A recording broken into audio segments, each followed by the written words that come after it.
नमस्कार सर, आज की इस लोक संवाद कार्यक्रम में आप सभी लोगों का स्वागत है।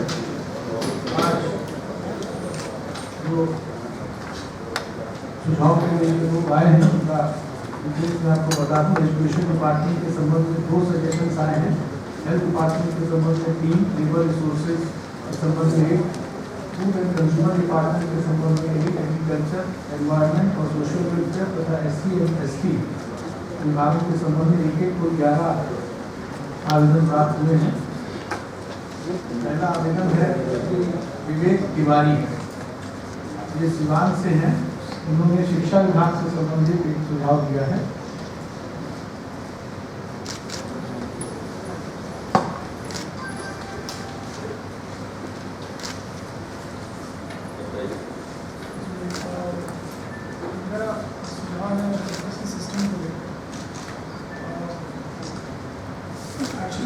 मैं जब छोटा था तो मैं एक क्लास 3 में एक छोटे से स्कूल में मेरा एडमिशन हुआ था। वहाँ पे मैं बोरे पे बैठ के पढ़ाई करता था। फिर वहाँ से लेके धीरे धीरे मैं पढ़ता गया, आगे बढ़ता गया। फिर मल्टीनेशनल कंपनीज में काम करते हुए सैमसंग, और एक चीज़ मैंने देखा, साउथ कोरिया में मैं एक बार गया था तो वहाँ के स्कूल में मैंने विजिट किया। तो वहाँ पेरेंट टीचर मीटिंग नहीं हुआ। वहाँ पे पेरेंट्स और टीचर्स डेली कोलैबोरेट करते हैं, डेली एक दूसरे से बात करते हैं। तो क्यों ना वो चीज़ हम अपने स्टेट में इसको ले आए, एक ऐसा कोलैबोरेटिव प्लेटफॉर्म तैयार करें। उसका एक प्रोटोटाइप मैंने बना रखा था। मैं PPT लेके आया था। मैंने सोचा था नहीं आप PPT दिखाऊंगा, बट पेपर पे फाइनली अगर इसको लिया जाए। सो इसमें यह है कि सपोज हमारे यहाँ टीचर्स जाते हैं पढ़ाने के लिए किसी भी स्कूल में, तो वहाँ उनकी अटेंडेंस होती है। अटेंडेंस का पूरा रिकॉर्ड जो होता है at the end of the month और at the end of the year कैसे गवर्नमेंट के पास आता है, वो रियल टाइम पे अगर विजुअलाइजेशन अगर मिले गवर्नमेंट को, जैसे स्मार्टफोन है तो ऐप हर टीचर के पास एक ऐप होगा, ऐप के जरिए जियो टैगिंग यूज़ करके उनको वहाँ पे अटेंडेंस देना होगा। तो स्कूल में जब जियो टैगिंग से वो अटेंडेंस देंगे तो स्कूल के परिसर में ही अगर रहेंगे तभी उनका अटेंडेंस मार्क होगा, अदरवाइज उनका अटेंडेंस मार्क होगा। सेकंड चीज़, गवर्नमेंट को मैप पे पूरे बिहार का मैप सामने दिखेगा और एक एक स्कूल सामने वो देख सकते हैं किस स्कूल में आज कितनी अटेंडेंस है, पूरा ग्राफिकल रिप्रेजेंटेशन पे वो चीज़ गवर्नमेंट को रियल टाइम पे इंफॉर्मेशन मिल जाएगी। इससे पॉलिसी डिसाइड करने में इजी होगा कि कहाँ पे क्या स्कार्सिटी है। प्लस पेरेंट्स को भी ऐप मिलेगा, तो पेरेंट्स टीचर्स के साथ कोलैबोरेट करके ऐप के जरिए कोई भी इंफॉर्मेशन, सपोज आज होमवर्क मिला तो टीचर ने स्कूल बोर्ड का स्नैप लेके वहाँ अपलोड कर दिया और पेरेंट उस पर कमेंट कर सकते हैं, पेरेंट उस पर बात कर सकते हैं, स्टूडेंट को कैसे इम्प्रूव किया जा सकता है उसके रिगार्डिंग में डिस्कस कर सकते हैं। थर्ड चीज़ है कि उन पेरेंट्स के पास अगर ऐप है तो गवर्नमेंट के पास उनका कॉन्टैक्ट है, गवर्नमेंट की कोई भी पॉलिसी वो डायरेक्ट पेरेंट को नोटिफिकेशन उसका दे सकते हैं, उनको सर्वे क्रिएट करके उनकी राय ले सकते हैं कि क्या इसमें इम्प्लीमेंटेशन करना चाहिए या क्या करना चाहिए। शायद लोक संवाद बहुत ईजी हो जाएगा। नेक्स्ट है, अगर स्कूल को कोई ज़रूरत है तो वो एक चेंज रिक्वेस्ट या कोई रिक्वेस्ट जनरेट कर सकते हैं उस वेबसाइट के जरिए और गवर्नमेंट को डायरेक्ट वहाँ पे दिखता रहेगा कितने रिक्वेस्ट पेंडिंग है किसी स्कूल के, क्या ग्राफ है। एक लेवल से ऊपर जैसे ही अगर रिक्वेस्ट जा रहा है तो उसका निपटारा उसके पर्टिकुलर उस एरिया के निपटारे में जल्दबाजी की जानी चाहिए। तो ये बेसिकली जिस्ट है हमारे पूरे ऐप। तो इसका मैंने URL भी अगर आप देखना चाहें तो इसका एक प्रोटोटाइप है, मैं उसको दिखा सकता हूँ।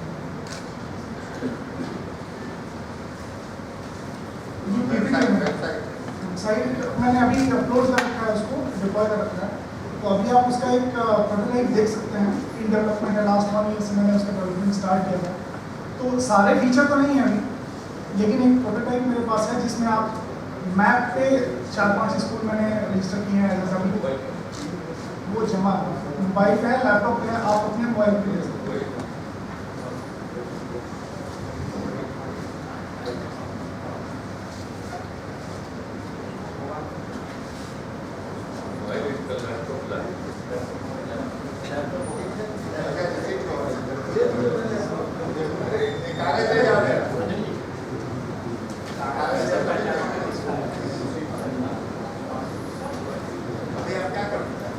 अभी मैं बैंगलोर में मैं DMC सॉफ्टवेयर में सॉफ्टवेयर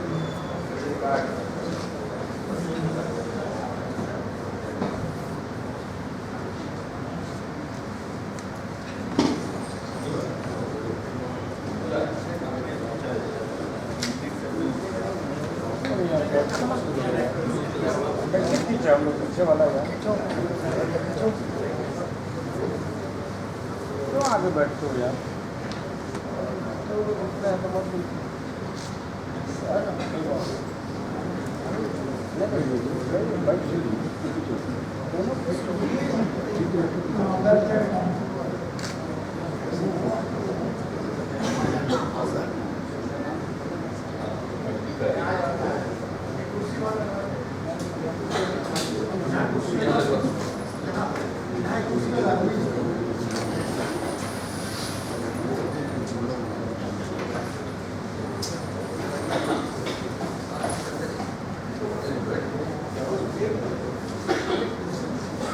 इसका एडमिन रेजिस्टर जो है वो एडमिनिस्ट्रेटर करंट सिचुएशन में गवर्नमेंट के लिए आप लॉगिन करने के बाद आपको डैशबोर्ड दिखेगा और डैशबोर्ड पे अभी बिहार का पूरा एक मैप आपको दिखेगा। इसमें मैंने अभी 4 डमी स्कूल रजिस्टर कर रखे हैं जिनको आप मैप पे देख पा रहे हैं। जैसे ही आप उस पर क्लिक करेंगे आपको उसका एक ओवरव्यू मिल जाएगा कि आप इसमें कितने स्टूडेंट विजिट हैं। जैसे 4 स्टूडेंट इसमें टोटल हैं, 4 स्टूडेंट प्रेजेंट हैं, कितने टीचर प्रेजेंस हैं, क्या एवरेज ऑफ प्रेजेंस है उनका, ये सारा डिटेल आप देख सकते हैं पर्टिकुलर स्कूल की। इसके अलावा अगर आपको ओवरऑल रिपोर्ट देखना है तो आप ग्राफिकल रिप्रेजेंटेशन पे चले जाएंगे, वहाँ पे आपको एक ग्राफ दिख जाएगा, जिस ग्राफ में आप ये देख सकते हैं कि स्टूडेंट की अटेंडेंस का ग्राफ क्या है। पर्टिकुलर ये सारे एक इंडिविजुअल स्कूल्स हैं, ये जितने स्कूल होंगे उनका ग्राफ होगा, जिसका सबसे हाईएस्ट परसेंटेज होगा उसको रिवॉर्ड दे सकते हैं, उनको इंकरेज कर सकते हैं। तो ये एक इंकरेजमेंट होगा जिससे कि स्कूल इजी अपने अटेंडेंस को, अपने परफॉर्मेंस को इम्प्रूव कर सकते हैं। प्लस कितने पेंडिंग इंफ्रा रिक्वेस्ट हैं, सपोज किसी स्कूल ने कोई रिक्वेस्ट किया तो वो रिक्वेस्ट आप यहाँ पे डायरेक्टली देख सकते हैं कि किसका स्कूल का है, क्या रिक्वेस्ट है, कितना रिक्वेस्ट आपके पास आया हुआ है। सबसे ज़्यादा अगर आप किसी स्कूल का है, इट मीन्स कि उसका रिक्वेस्ट बहुत ज़्यादा पेंडिंग है, वो दिए नहीं, वो एक्चुअली में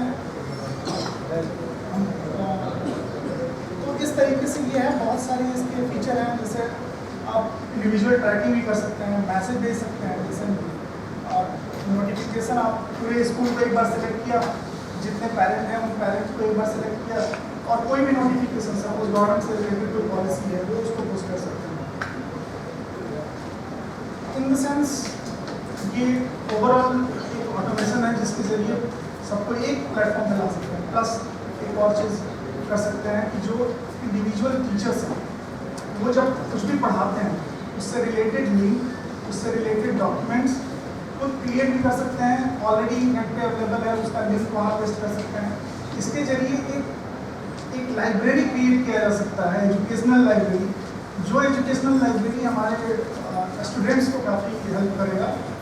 कोई भी टॉपिक है जिस टॉपिक के बारे में उनको पढ़ना है तो गूगल पे जाने के बजाय ऑथराइज्ड टीचर्स से उनको हेल्प मिल सकता है। जिसने लिखा है उसको डायरेक्टली वो चैट करके पूछ सकते हैं कि इसका मतलब क्या है, आपने कैसे किया, या जो भी डिस्कशन ओवरऑल।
स्वास्थ्य क्षेत्र में प्राकृतिक चिकित्सा को ले लेते हैं। प्राकृतिक चिकित्सा का सर जहाँ तक स्वास्थ्य क्षेत्र में जो स्थान है वो सभी लोग अवगत हैं। योग एवं प्राकृतिक चिकित्सा स्वास्थ्य का एक बहुत अच्छा विकल्प है, लेकिन प्राकृतिक चिकित्सा से मैं बचपन से जुड़ी रही हूँ और मैं देखी हूँ कि जो भी एक्यूट डिजीज से लेकर के जटिल एवं घातक रोगों के लिए काफ़ी अच्छा रिजल्ट आता है।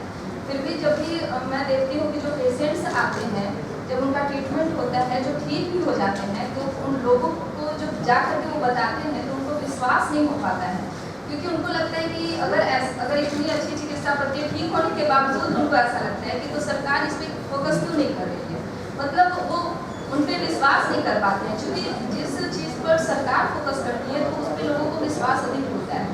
और ऐसे अगर प्राइवेट स्तर पर कुछ भी किया जाए तो लोग लाभान्वित तो होने के बावजूद समाज में ये बात नहीं रख पाते हैं। तो मैं ये कहना चाहती हूँ कि प्राकृतिक चिकित्सा न केवल स्वास्थ्य के लिए हितकर है, इसके अलावा जटिल एवं घातक रोगों को लेकर के भी इसमें काफ़ी अच्छा समाधान है।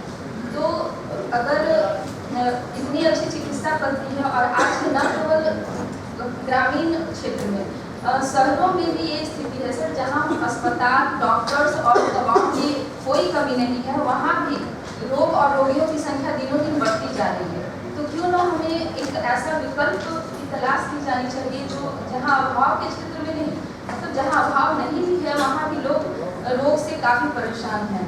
और एक नहीं, एक व्यक्ति में अब तो 1, 2, 4 रोग से लोग परेशान हैं। तो ऐसे क्षेत्र में प्राकृतिक चिकित्सा काफ़ी अच्छा लाभान्वित कर सकते हैं सर। तो मैं चाहती हूँ कि राज्य स्तरीय एक प्राकृतिक चिकित्सा हॉस्पिटल की व्यवस्था हो। इसमें शोध की आवश्यकता है। कैंसर और किडनी फेलियर जो घातक रोग हैं, इसमें अगर और शोध की जाए तो काफ़ी अच्छा रिजल्ट आ सकता है।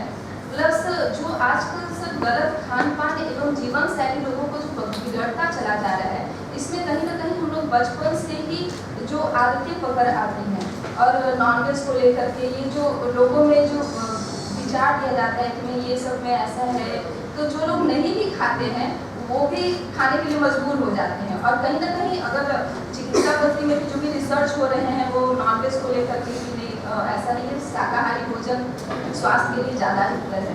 तो मैं चाहती हूँ कि बचपन से जो लोगों को पढ़ाई में नेचुरोपैथ का भी एक ऐसा विषय होना चाहिए कि लोग बचपन से ही स्वास्थ्य के प्रति जागरूक हों और इसे एक सब्जेक्ट के रूप में डाला जाए। और कॉलेज में जो लोग इसमें भविष्य बनाना चाहते हैं, करियर बनाना चाहते हैं, तो कॉलेज में इसकी व्यवस्था की जाए, और शोध संस्थान की और एक राज्य स्तरीय एक हॉस्पिटल की, ताकि जो लोग चाहते हैं कि नेचुरोपैथ में ट्रीटमेंट हो उन्हें दूसरे राज्यों में जाने की आवश्यकता न हो।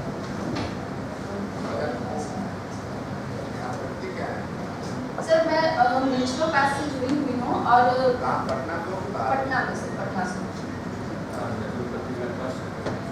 सर नेचुरोपैथ का अगम कुआं के पास है, Narayani nature cure college and hospital चलता था, बट लोगों का सहयोग न मिल पाने के कारण काफ़ी बुरी स्थिति का सामना करना पड़ता है।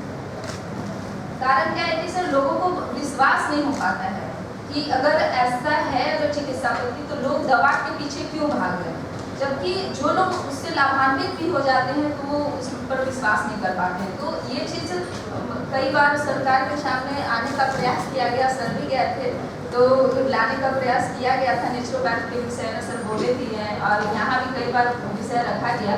तो बस इतना चाहती हूँ सर कि सरकार की तरफ से भी इसमें नेचुरोपैथ पर प्राकृतिक चिकित्सा को आगे बढ़ाने में भी कदम उठाया जाए। और इससे सर नेचुरोपैथ मेरे पिताजी डॉक्टर हैं और उन्हीं का ट्रस्ट के अंदर मैंने एनडी कोर्स किया है, लेकिन BNYS के लिए यही है सर, बाहर दूसरे स्टेट में इसके लिए BNYS के कोर्स के लिए सभी जगह, बिहार में तो कोई नेचुरोपैथ से संबंधित कोई यहाँ है ना? यस सर, गोरखपुर में। यस सर, सर पिताजी गोरखपुर से पढ़ के आए और मैं यस सर गोरखपुर में है, उर्लिकांचल, बैंगलोर सभी जगह है सर बाहर में, लेकिन बिहार में इसका अभाव होने के कारण मैं चाहती हूँ कि यहाँ भी एक नेचुरोपैथ को लेकर हॉस्पिटल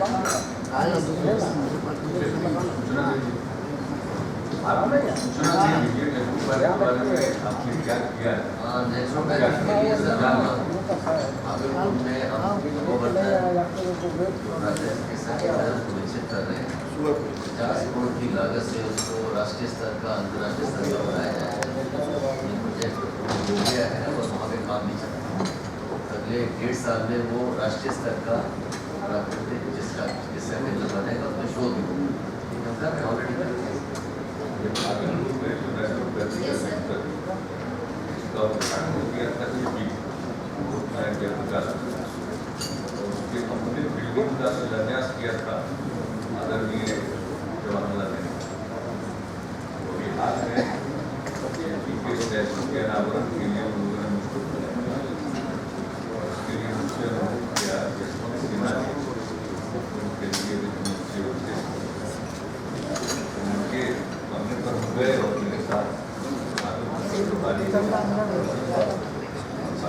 बड़े भी हैं वहाँ गए कई मरीजों ने भी छोड़ दिया और संस्था के पहले अध्यक्ष रहे थे।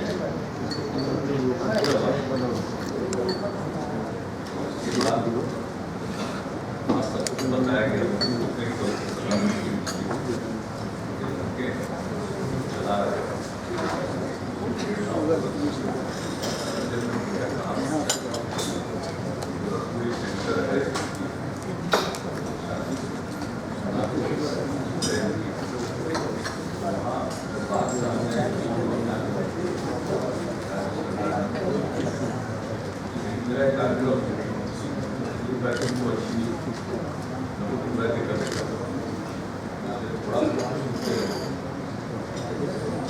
चाहते हैं कि आप भी एक बार अपना नेशनल एक बार भारत चला है उसके पास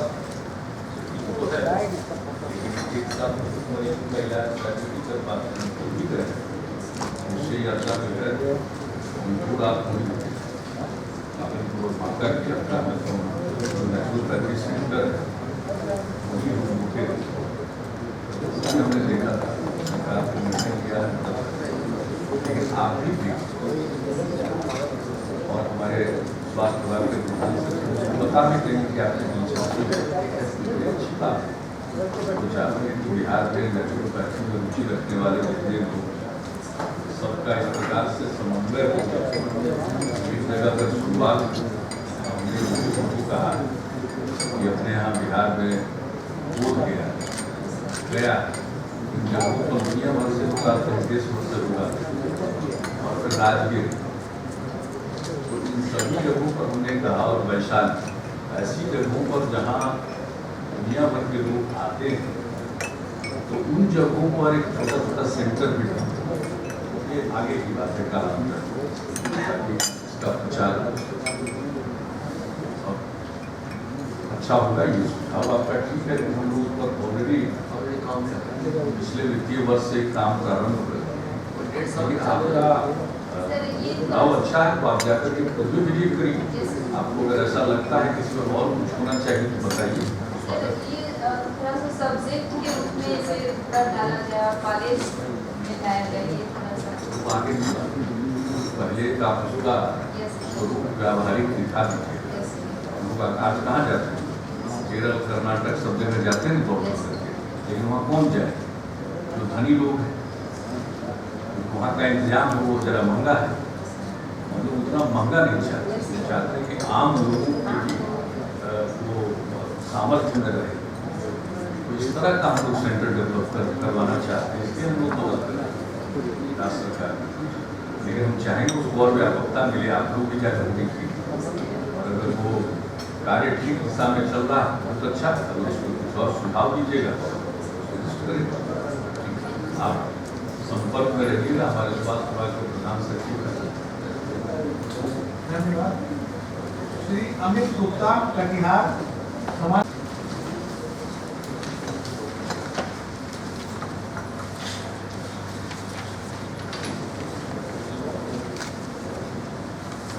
सर मैं मूल रूप से एक लेखक हूँ।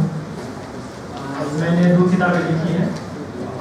दूसरी किताब बिहार में बिहारियों के ऊपर है और बिहार को कैसा एक और बेहतरीन राज्य बनाया जा सके उस पर मैंने किताब लिखी है।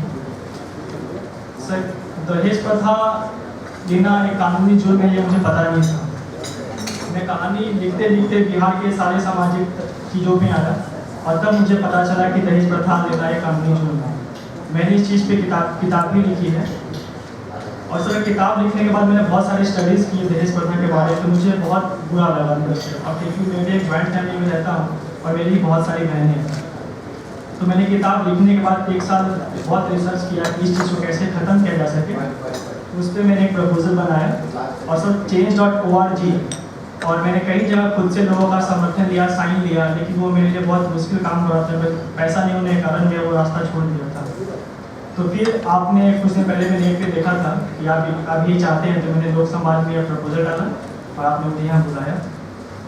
सर ये चीज़ मैं आम तरीके से सुलझाने का एक प्रस्ताव रखा हूँ कि एक NOC सरकार को एक कंपलसरी करना चाहिए सारे लोगों के लिए, मतलब जो लोग शादी करने जा रहे हैं उसमें उनका एक आधार कार्ड, एक डिक्लेरेशन फॉर्म कि वो नहीं दहेज देंगे, नहीं दहेज देंगे। हाँ, दहेज नहीं लेंगे, नहीं देंगे। इस पर एक डिक्लेरेशन फॉर्म पेरेंट्स का भी और एक जो लड़का लड़की शादी करने जा रहे हैं उनका भी ये होगा। इनसे उनका एक यूनिक नंबर जनरेट होगा जो कि वो कोई भी सरकारी संस्थान या कोर्ट या पुलिस स्टेशन से ले सकते हैं। और सर इसमें एक चीज़ और सरकार अपनी तरफ से करेगी कि जैसे मुझे भी पता नहीं था, मुझे ऐसा लगता है कि हज़ारों बिहार के बहुत सारे जो वर्ग के लोग उन्हें पता नहीं होगा कि दहेज लेना एक जुर्म है, इसलिए वो इस चीज़ को खुलेआम लेते हैं और खुलेआम देते हैं। और जैसे कि विमेन हैरेसमेंट, विमेन वायलेंस और ब्राइड बर्निंग का जो केस हमारे बिहार में सबसे ज़्यादा है भारत में, तो इस चीज़ को लेकर कानून भी लोगों को बताया जाए। उसी NOC के माध्यम से एक फॉर्म होगा वो, जिसमें वो आधार कार्ड, डिक्लेरेशन फॉर्म और जितने सारे नियम होंगे उसमें लिखा हुआ रहेगा, उससे उनका ये फॉर्म जनरेट होगा। सर इससे फ़ायदा ये होगा हम लोग को कि हर एक इंसान को एक ही बार एक NOC मिलेगा और उसमें आधार कार्ड भी रहेगा। इसके माध्यम से ये होगा कि बाल विवाह पे ज़्यादा रोक लगेगी, क्योंकि NOC उन्हीं को मिलेगा तो जिनका उम्र लड़कियों का 18 साल और पुरुष का 21 साल था। और सर गवर्नमेंट के पास इसकी रिकॉर्ड रहेगी। जो लोग 2-3 शादी कर लेते हैं, एक बीवी यहाँ एक बीवी कहीं और थे, उनसे काफ़ी हद तक इस पर रोक लगेगी।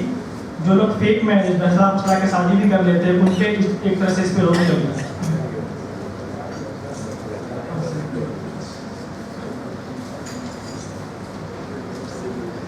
और सर ये सिस्टम ऐसे काम करेगा कि जैसे ही एक मेल फीमेल अपना एक जनरेट करती है, उसके बाद एक लोकल गवर्नमेंट अथॉरिटी के पास उनको एक यूनिक मैरिज नंबर दिया जाएगा।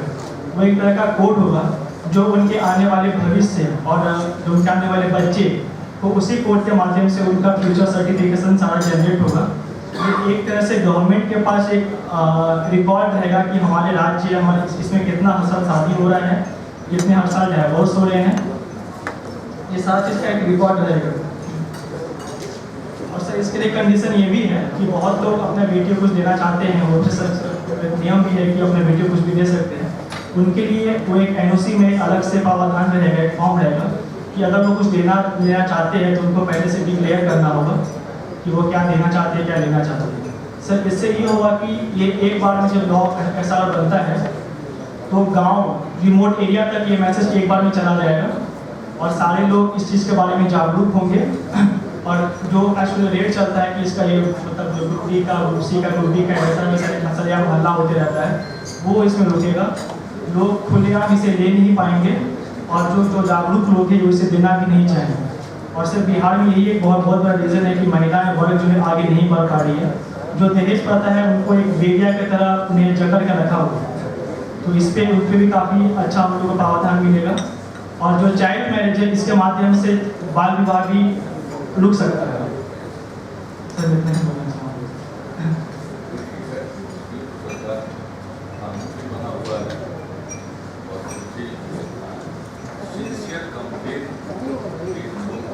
चलाने वाले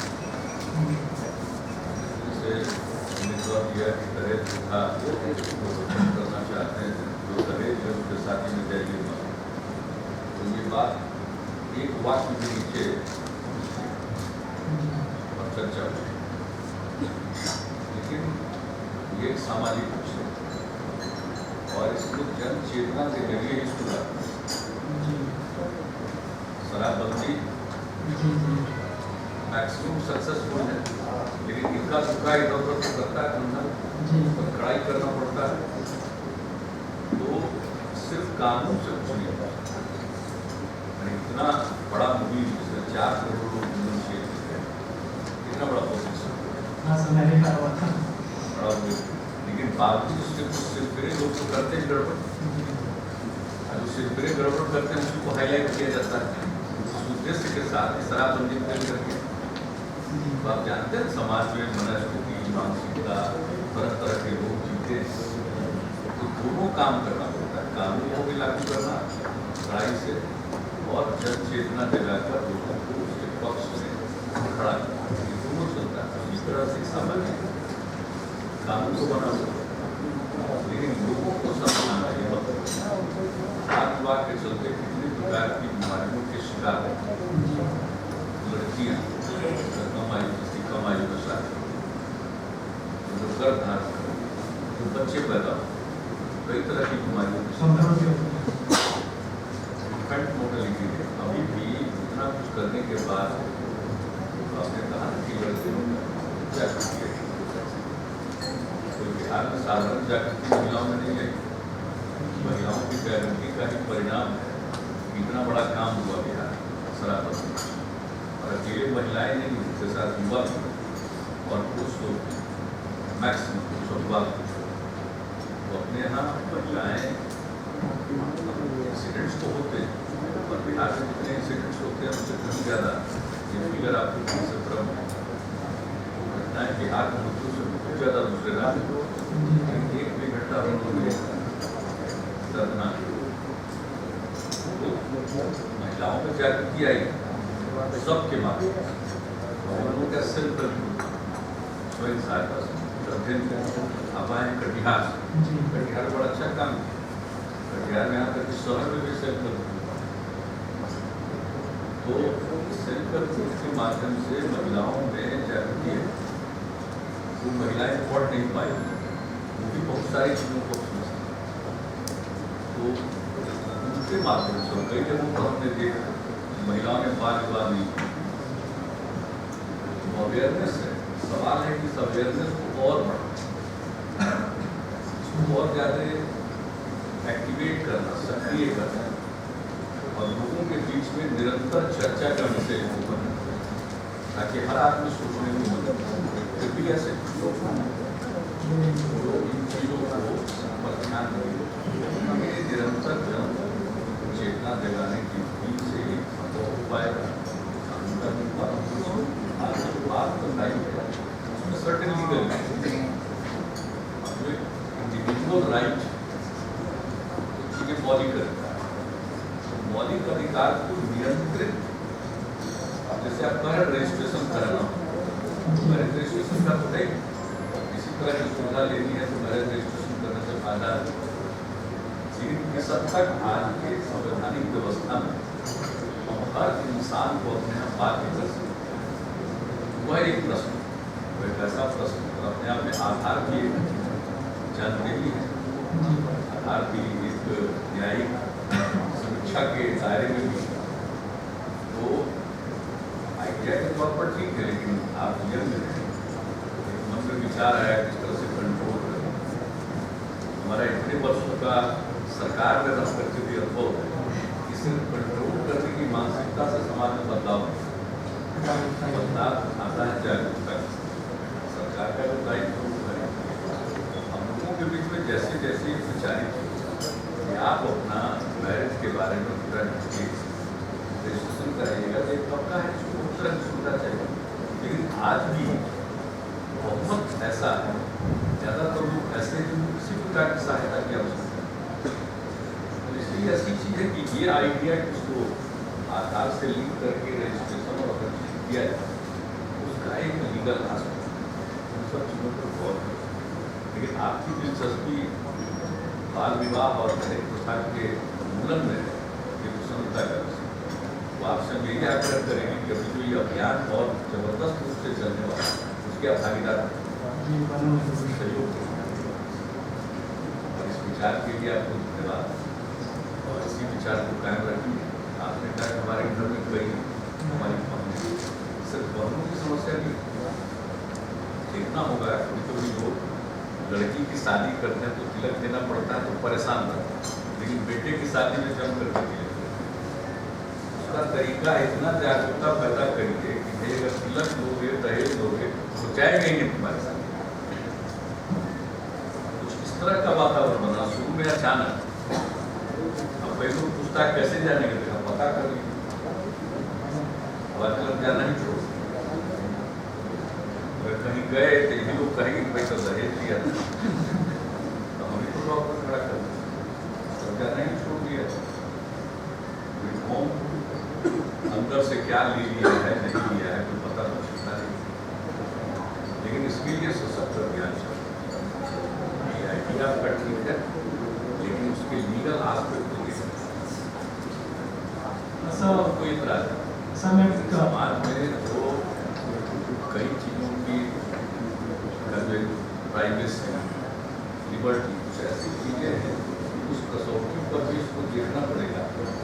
कानूनी रूप से ऐसा कर पाएंगे लेकिन फिर भी तो एक आइडिया है आपने सोचा उसके मूल में यही है कि आप बाल विवाह और दहेज प्रथा के खिलाफ तो सबसे बड़ी बात अगर युवा पीढ़ी के लोग इसके खिलाफ हो जाए तो अच्छा।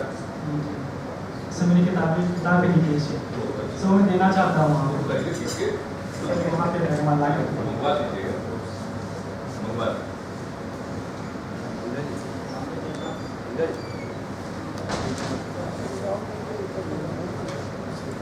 मैं एक साल से काम कर रहा हूँ उस चीज़ पे। जी मैं गवर्नमेंट पॉलिटेक्निक को गेस्ट फैकल्टी के तौर पर पढ़ा है। वैसे मेरा एक प्रोजेक्ट था बैम्बू ब्रिज, वो नेशनल लेवल पे थर्ड पोजीशन में आया।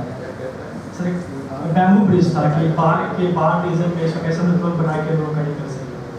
सर नेशनल लेवल पे थर्ड आया था हम लोग। हाँ कटिहार पर सर मैं सिलीगुड़ी से किया सर सिविल इंजीनियरिंग। ये सब मतलब 25 फीट तक का कर सकते हो 50 फीट तक उसे एक्सटेंड कर सकते हो ऐसा कुछ होगा। हाँ मतलब ये हाँ सर प्रोजेक्ट बना के रखा हुआ है। डीएम वहाँ पे सम्मानित भी किए थे हमको इस चीज़ को।